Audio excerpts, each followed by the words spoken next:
नमस्कार, स्वागत आप सभी का। आप देख रहे हैं दिल्ली लाइव। मैं हूं आपके साथ तुषार कौशिक। दिल्ली से खबर। प्रेस कॉन्फ्रेंस कर आम आदमी पार्टी का बीजेपी पर हमला देखने को मिला। साउथ एमसीडी में चौंकाने वाली बात आई। एक तरफ तो एमसीडी कर्मियों की सैलरी पिछले 4 से 5 महीने से रोकी हुई है। कल पार्षदों का फंड अब 50 लाख से बढ़ाकर 1 करोड़ कर दिया गया।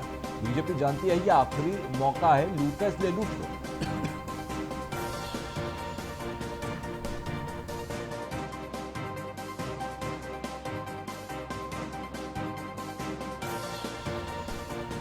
तो आज आम आदमी पार्टी ने प्रेस कॉन्फ्रेंस कर साउथ एमसीडी पर हमला बोला और कहा कि यह आखिरी मौका है लूटने का, इसलिए एमसीडी लूट रही है। साउथ एमसीडी में चौंकाने वाली बात सामने आई। एक तरफ पैसे नहीं है, 4 से 5 महीने की रुकी हुई है सैलरी, और अब 50 लाख से बढ़ाकर 1 करोड़ कर दिया गया पार्षदों का फंड। बीजेपी जानती है यह आखिरी मौका है, जितना लूट सकते हो लूट लो। लाख का काम अगर कागजों पे हुआ तो 12 लाख पार्षद के, 12-13 लाख अफसरों के। पार्षद भी खुश, अफसर भी खुश, और जनता को पता ही नहीं चलेगा कि 25 लाख की सड़क कागजों में बनके तैयार हो गई और गायब भी हो गई। और आप ये सोच रहे होंगे कि ये बात मैं आपको मनगढ़ंत कहानियां बता रहा हूं, तो उसके लिए आज सबूत भी आपके आगे पेश करेंगे। मोटे तौर पे 1 करोड़ रुपए का बजट हर पार्षद को सिर्फ इसलिए दी जा रहा है ताकि तनख्वाहें बटे या ना बटे। पार्षदों के पास यह आखिरी मौका है लूट का, जिसके अंदर मोटे तौर पे यह लूट की जाएगी और इस पैसे को हड़प किया जाएगा। और उसका सबूत मैं आपके आगे पेश कर रहा हूं। एमसीडी की ऑडिट रिपोर्ट के अंदर यह बताया है कि जब कहीं पे सड़क बनता है या कहीं पे नाला बनता है, जो इनका मेन काम है, सड़क बनाना, नालियां बनाना, जितनी भी कॉलोनी, गांव, बस्तियों के अंदर की सड़कें होती हैं वो सब एमसीडी की बनाई होती है। बाहर की मेन रोड्स दिल्ली सरकार की रोड होती हैं। और आप देखें अंदरूनी में सड़कों का बुरा हाल है दिल्ली के अंदर। तो सड़क जब बनती है तो उसका जो सीमेंट होता है, जो कंक्रीट होता है, उसको बोलते हैं आरएमसी, रेडी मिक्स कंक्रीट। मतलब वो एक फैक्ट्री से, एक प्लांट से रेडी मिक्स बन के आता है बड़ी गाड़ी के अंदर। और आप देखेंगे तो उस गाड़ी के अंदर उसका जो रोलर होता है वो घूम रहा होता है, वरना वो जम जाएगा। और वो 3 घंटे के अंदर अंदर वो जो रेडी मिक्स कंक्रीट होता है वो जम जाता है, जम के पत्थर हो जाता है। तो उसको 3 घंटे के अंदर उस रेडी मिक्स कंक्रीट को कंज्यूम करना होता है, और वो घुमा हुआ आता है, क्योंकि अगर उसको आप रोक दोगे तो वो सेट हो जाता है। तो इन्हीं के ऑडिट रिपोर्ट के अंदर ऐसे दर्जनों मामले एमसीडी के ऑडिटर ने बताया कि ये डाउटफुल वर्क हैं। तो आदर्श नगर विधानसभा में विधायक पवन शर्मा ने नई पानी की पाइपलाइन का उद्घाटन किया। इस मौके पर विधायक ने बताया कि इलाके में लंबे समय से पीने के पानी की किल्लत हो रही थी और कई बार शिकायत भी आई थी। जल्द ही इलाके के लोगों की पानी की समस्या का समाधान हो जाएगा। उन्होंने कहा कि आम आदमी पार्टी जनता की सेवाओं के लिए हमेशा तत्पर रहती है। आपने जनहित में बहुत से काम किए हैं।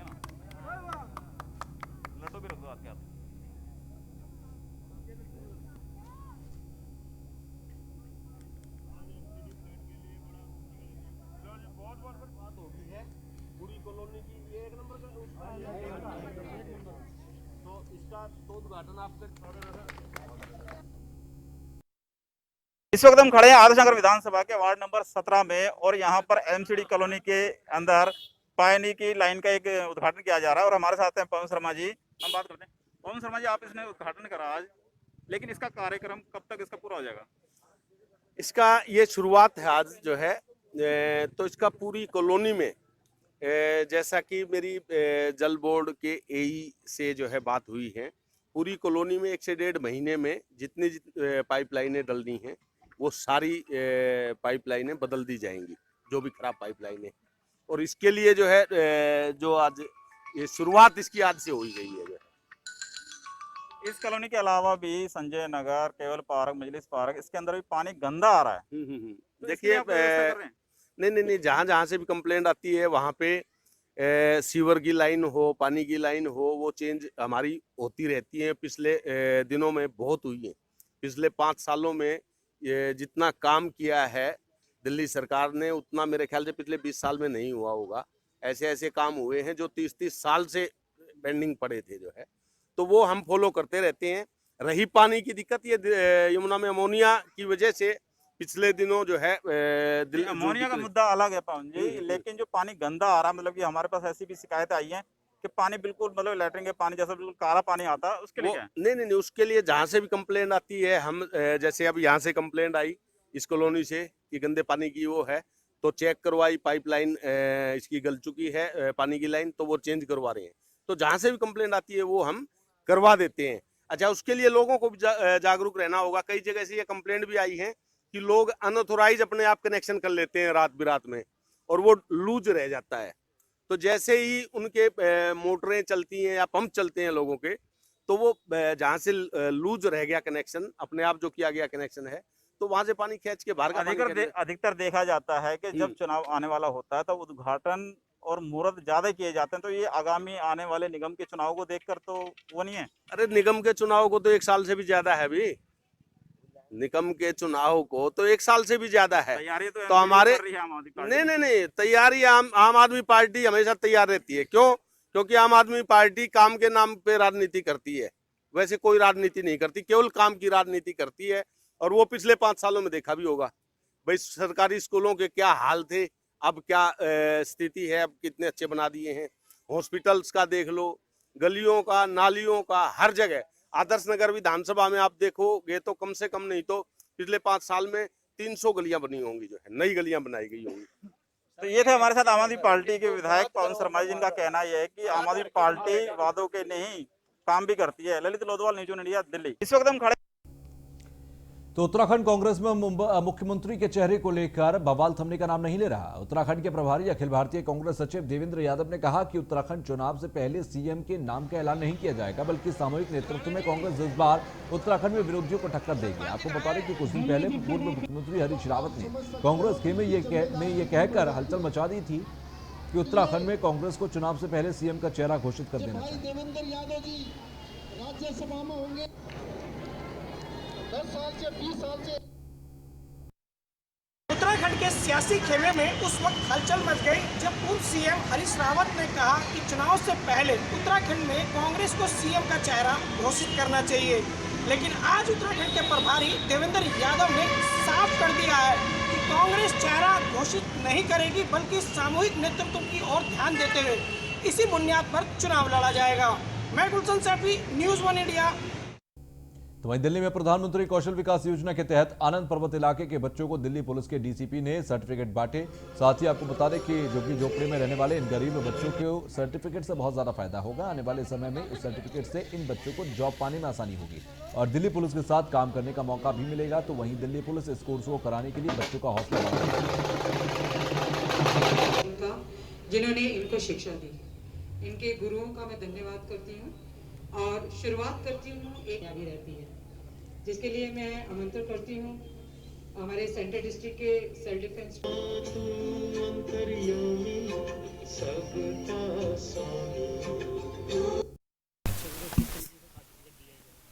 ये स्टार हेल्थ के साथ मिलकर हमने युवा स्कीम में हमने ट्रेनिंग प्रोग्राम ऑर्गेनाइज कराया था, जो कि लॉकडाउन से पहले भी चल रहा था।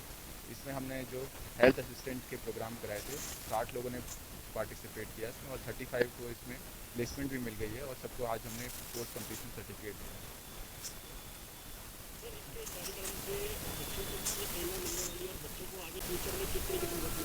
जैसा कि आपने देखा, बच्चे काफ़ी एनकरेज्ड हैं, मोटिवेटेड हैं। आज भी इनमें से 5 लोगों को अच्छे हॉस्पिटलों में अच्छी इनको प्लेसमेंट मिली है। तो वर्ड ऑफ माउथ भी है कि आगे और भी ट्रेनिंग ऐसी करना चाहते हैं।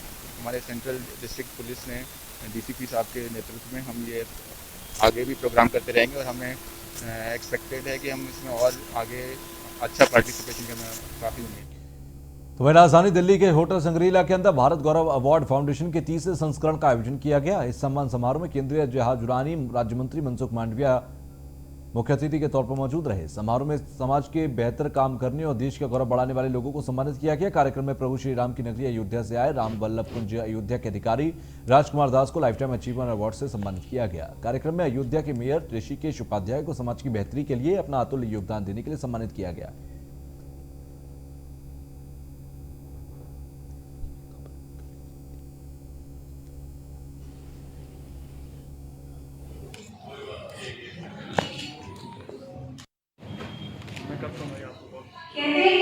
गाँव में बकेट डाल के चलिए जिंदगी आसान हो जाती है। देश में कुछ अच्छा करता है या अच्छा हो रहा है, ऐसे लोगों को सम्मानित करना आवश्यक होता है। जब आप किसी को अपने विशेष कार्य के लिए, विशेष सफलता के लिए सम्मानित करते हैं तो उसको देख के कई लोगों को प्रेरणा भी मिलती है और स्वयं जिसका सम्मान होता है उसका भी हौसला बढ़ता है और वो आगे भी देश और समाज के लिए अपना अच्छा कंट्रीब्यूशन कर सकते हैं। इस दृष्टि से भारत गौरव अवार्ड फाउंडेशन द्वारा इस कार्यक्रम आयोजित करके देश में कृषि क्षेत्र में, सामाजिक क्षेत्र में, आर्थिक क्षेत्र में जिसका विशेष प्रदान है उसका सम्मानित किया गया, ये बहुत महत्वपूर्ण है और मैं उसको बधाई देता हूँ। कि भारत गौरव पुरस्कार ने मुझे यहाँ तक पहुँचाया। 2012 में मुझे भारत गौरव पुरस्कार से सम्मानित किया गया था, पुरस्कार मिला और आज भारत गौरव पुरस्कार की बदौलत में भारत गौरव अवार्ड फाउंडेशन के महासचिव पद तक पहुँचा हूँ। इस पुरस्कार ने मेरे जीवन में बहुत ऊंचाइयां दी हैं, बहुत एक आम छोटे से ग्रामीण बच्चे को आज इतना बड़ा बनाया कि आप सब लोग मेरे साथ हैं। खुद महाराज जी अयोध्या से यहाँ उपस्थित हैं, मेयर साहब हैं, माननीय केंद्रीय मंत्री मनसुख मांडविया जी रहे, माननीय केंद्रीय मंत्री फग्गन सिंह कुलस्ते जी रहे, और भी कितने member of parliament, OBC commission chairman, minority commission chairman, बहुत सारे लोगों ने अपना आज साथ दिया। और ये परंपरा जो है पिछले 2017 से चली आ रही है निरंतर। आज वर्ष 2019 के लिए भारत गौरव पुरस्कार प्रदान किए गए हैं और ये मंच ऐसा मंच है जिसमें आप सबका सहयोग इसको और मजबूत बनाता है। मेरे जितने भी मीडिया बंधु हैं और जो भी सोशल मीडिया के माध्यम से जुड़ेंगे लोग, ये आप लोगों का सहयोग है और आप लोगों की सहभागिता है जिसकी वजह से भारत गौरव पुरस्कार आज इतना बड़ा। ये बहुत ही खुशी की बात है कि खासकर इस समय जब कोरोना की महामारी के समय लोग परेशान हैं, एक अच्छी बात सामने आई है और बहुत लोगों को ये से प्रोत्साहन मिलेगा कि जब अच्छा काम करते हैं तो समाज आगे आकर उनको सम्मानित करता है, तो ये सबके लिए प्रेरणादायक होगा। कहीं ना कहीं सर इससे समाज में एक अच्छा प्रेरणा मिलती है, जैसे लोगों को एक मनोबल भी बढ़ता है कि कहीं ना कहीं जब उन्हें सम्मान किया जाता है तो उस कार्यक्रम में आपको किस तरीके का सर किन किन लोगों को सर जो इस सम्मान से नवाजा गया? देखिए, आप यहाँ देखिए समाज के हर एक क्षेत्र के, चाहे राजनीतिज्ञ हों या उद्योगपति हों या ब्यूरोक्रेट्स हों, पुलिस अधिकारी हों, IAS अधिकारी हों, सब लोगों को नवाजा गया। तो एक बहुत ही होलिस्टिक है, मतलब हर तबके के लोगों को, हर क्षेत्र के लोगों को कवर किया जा रहा है और ये बढ़ता रहे और ज़्यादा से ज़्यादा लोगों को से नवाजा जाए। तो आउटर दिल्ली के निहाल विहार थाना पुलिस ने ब्लाइंड मर्डर मिस्ट्री को सुलझा लिया। मामले में पुलिस ने 4 आरोपियों को गिरफ्तार किया। पुलिस ने 2 कार समेत एक डेड बॉडी को बरामद किया। जानकारी के मुताबिक नाबालिग किसी शादी प्रोग्राम में शामिल होने गया था। उसी दौरान बदमाशों ने नाबालिग को किडनैप कर लिया और फिरौती की रकम नहीं मिलने पर आरोपियों ने नाबालिग की हत्या कर दी। दिल्ली के निहाल विहार थाना अंतर्गत एक नाबालिग के साथ किडनैपिंग का मामला सामने आया है, जिसमें बताया जा रहा है कि नाबालिग को किडनैप करने के बाद उससे 50 लाख रुपए की डिमांड की गई और जब 50 लाख रुपए बदमाशों को नहीं मिले तो उस नाबालिग का मर्डर कर दिया गया और मर्डर करने के बाद किसी निर्माणाधीन बिल्डिंग के पास फेंक दिया गया। जैसे ही पुलिस को इसकी सूचना मिली तो इलाके के DCP डॉक्टर एकोन ने पुलिस टीम का गठन किया और निहाल विहार थाना पुलिस के साथ तमाम ACP और SHO ने अलग अलग जगहों पर छापेमारी कर करीब 4 लोगों को इस पूरे मामले में अरेस्ट किया और 2 गाड़ियों को बरामद किया। फिलहाल इस पूरे मामले में जांच पड़ताल चल रही है। देखना और ये होगा कि इस मामले की परत कहां तक खुलती है। दिल्ली से टीपू सुल्तान की रिपोर्ट। तो वहीं उत्तर पश्चिम दिल्ली के स्पेशल स्टाफ टीम ने कुख्यात लुटेरों के गैंग का खुलासा किया। मामले में पुलिस ने 3 नाबालिग सहित 5 लोगों को हिरासत में लिया। पुलिस ने गैंग से लूटा हुआ सामान भी बरामद किया। DCP उषा रंगरानी ने इलाके में बढ़ती लूट की वारदात को ध्यान में रखते हुए ACP मनोज पंत, इंस्पेक्टर अमित कुमार और SI हिमांशु के साथ एक टीम का गठन किया, जिसके बाद टीम ने कार्रवाई करते हुए लुटेरों को गिरफ्तार किया।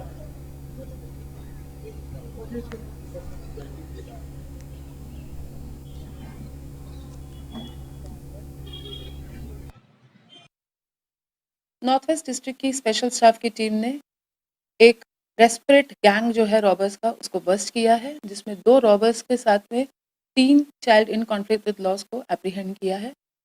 इन रॉबर्स का एक टिपिकल मॉडस ऑपरेंडी है। ये गैंग में ऑपरेट करते हैं। पहले कोई ये गाड़ी, टिपिकली इको कार, ये लोग अपनी चोराते हैं कहीं से, उसके बाद इसको एज अ टैक्सी ऑपरेट करते हैं और ज़्यादातर ये बस अड्डों के आसपास या बाईपास रोड पे जाते हैं और वहाँ पे कोई भी ऐसा वनरेबल विक्टिम दिखता है तो उसको अपनी गाड़ी में बिठा लेते हैं। उस गाड़ी में पहले से ही ये लोग बैठे होते हैं, एज अ सवारी ये लोग एक्ट करते हैं। तो विक्टिम भी सोचता है ठीक है सवारी बैठी है, मैं भी बैठ जाता हूँ, और वो अपना रास्ते के लिए निकल जाता है। लेकिन ये रास्ते में इसको सुनसान जगह पे जाके विक्टिम्स के साथ तो दिल्ली में आदर्श नगर आजाद चौक पर हिंदू युवा वाहिनी के प्रदेश अध्यक्ष संदीप भटनागर और उपाध्यक्ष अश्विनी अग्रवाल के नेतृत्व में वेब सीरीज स्टैंड अप को लेकर विरोध प्रदर्शन किया गया, जिसमें अभिनेता सैफ अली खान के पुतले को आग के हवाले कर दिया गया और विरोध जताया गया। साथ ही कहा गया कि अगर इस वेब सीरीज को बैन नहीं किया गया तो उग्र आंदोलन किया जाएगा।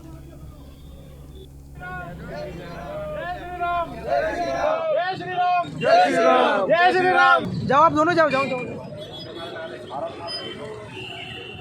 भारत माता की नमस्कार, मैं प्रिंस जायसवाल और आप देख रहे हैं न्यूज़ वन इंडिया। जो जिस तरीके से तांडव वेब सीरीज को लेके भारत के अंदर जिस तरीके से विरोध प्रदर्शन जुड़ा हुआ है, वहीं पे हिंदू युवा वाहिनी के जो है दिल्ली प्रदेश अध्यक्ष हमारे साथ जुड़े हुए हैं और इनसे बात करेंगे कि पूरा मामला क्या है और इस पे ये क्या आक्रोश जताना चाहते हैं। सर, जिस तरीके से आप तांडव मूवी या वेब सीरीज पे हुआ है, इस पे आज जिस तरीके से पुतला फूके आपने, इस पर क्या कहना है आपको? देखिए, ये हिंदू युवा वाहिनी का अभी एक तरीके का विरोध है जो वेब सीरीज आई है तांडव के विरोध, जिसमें हमारे प्रभु श्री राम का जिस तरीके से उनके कलाकारों ने मजाक उड़ाया है, यह असहनीय है और इसका हम भरपूर विरोध करते हैं। तो इसलिए आज हमारी आज़ादपुर शाखा के और हमारे उपाध्यक्ष अश्विनी अग्रवाल और हमारे सदस्य यहाँ पर आए हैं और हम चाहते हैं, ये हमारी मांग है भारत सरकार से कि इस वेब सीरीज़ को तुरंत डाउनलोड करे और हटा दे।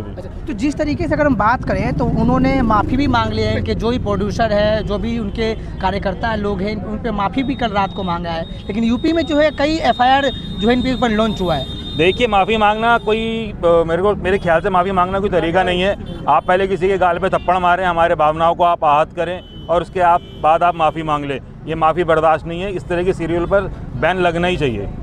तो जिस तरीके से इनका कहना था कि अब जो है यह मामला रुकेगा नहीं, फिलहाल जिस तरीके से वेब सीरीज बनाने वाले प्रोड्यूसर हो या कलाकार हो, उनके ऊपर यूपी में भी FIR लॉन्च हुआ है और आज यहाँ हिंदू युवा वाहिनी के अध्यक्ष यहाँ पे जोर जोर से पुतला फूंक रहे हैं। न्यूज़ वन इंडिया से प्रिंस जायसवाल, दिल्ली। तो भारतीय जनता युवा मोर्चा, SC मोर्चा और दिल्ली प्रदेश भारतीय जनता पार्टी के OBC मोर्चा ने केजरीवाल सरकार के MCD के कारण 13,000 करोड़ रुपए के फंड की मांग के लिए 100 फुट के से ज्यादा पुलों पर जन जागरण अभियान चलाया। मूलचंद फ्लाई ओवर ब्रिज से बीजेपी के युवा मोर्चा अध्यक्ष सुनील यादव और जिला अध्यक्ष प्रशांत शर्मा ने हर हाल में केजरीवाल को MCD का 13,000 करोड़ रुपए देना होगा, ये बोला। होके हर साल के आज 13,000 करोड़ हो गए हैं और 13,000 करोड़ की डिमांड के लिए हमारे यहाँ पे कई जगह पे प्रोटेस्ट चल रहे हैं। दिल्ली में युवा मोर्चा के कार्यकर्ता हर फ्लाईओवर पे, आज 200 फ्लाईओवर से ज़्यादा फ्लाईओवर्स पे हम लोग खड़े हुए हैं, एक बैनर लेके कि दिल्ली सरकार शर्म करो और हमारे 13,000 करोड़ वापस करो MCD के तीनों निगमों के, जिससे कि पार्कों का रख रखाव हो सके, स्कूल के बच्चों की हम वर्दी दे सकें, उनको मिड डे मील दे सकें, जो सफाई कर्मचारी हमारे 2 लाख कर्मचारियों की तनख्वाह रुकी हुई है उनकी तनख्वाह दे सकें, हेल्थ कर्मचारियों की तनख्वाह दे सकें, दिल्ली का विकास हो सके। तो मैं केजरीवाल जी से ये कहना चाहता हूँ कि जिस षड्यंत्र के तहत उन्होंने ये पैसा रोका है वो जनता जान चुकी है कि आने वाले समय में दिल्ली में MCD के चुनाव हैं, वो पैसे इसलिए नहीं देना चाहते क्योंकि अगर वो पैसे दिल्ली सरकार MCD को देंगे तो वो दिल्ली में और काम कर पाएंगे। देखिए, 13,000 करोड़ रुपए वो दिल्ली की जनता के हक का पैसा है, जो कोरोना वॉरियर्स हैं उनका पैसा है और वो पैसा अगर केजरीवाल जी ईमानदारी से अगर दे दें तो दिल्ली की जनता और MCD क्या वो बहुत सारे काम हो जाएंगे। जो जनता के लिए पैसे हैं, जो कोरोना वॉरियर्स हैं उनकी सैलरीज रुकी पड़ी हैं, सफाई कर्मचारियों की तनख्वाहें रुकी पड़ी हैं, डॉक्टर्स की तनख्वाहें रुकी पड़ी हैं, टीचर्स की तनख्वाहें रुकी पड़ी हैं, ये उनका पैसा है। हम तो उनके हक की लड़ाई लड़ रहे हैं। तो पूर्वी दिल्ली के थाना मयूर विहार इलाके में त्रिलोकपुरी की एक शादीशुदा महिला की गुमशुदगी का मामला सामने आया। महिला 9 दिसंबर को घर से निकली थी, जिसके बाद वो घर नहीं पहुंची तो घर वालों ने उसकी लापता की रिपोर्ट दर्ज कर पाई थी। जिसके बाद घर से कुछ ही दूरी पर वो बेहोशी की हालत में मिली। बताया जा रहा है कि महिला बेहोशी की हालत में मिली, उसकी सारी ज्वेलरी उसके पास से गायब थी, जिसके बाद पुलिस ने इस मामले को की सूचना दी। महिला के परिवार वालों का आरोप है कि पुलिस ने उसके साथ किसी प्रकार का सहयोग नहीं किया। साथ ही महिला के परिवार वालों ने पीड़ित महिला के पति पर भी आरोप लगाए हैं। महिला के परिवार ने शिकायत DCP ईस्ट दिल्ली दीपक यादव को लिखित दी है और मीडिया के सामने अपनी आपबीती बताई।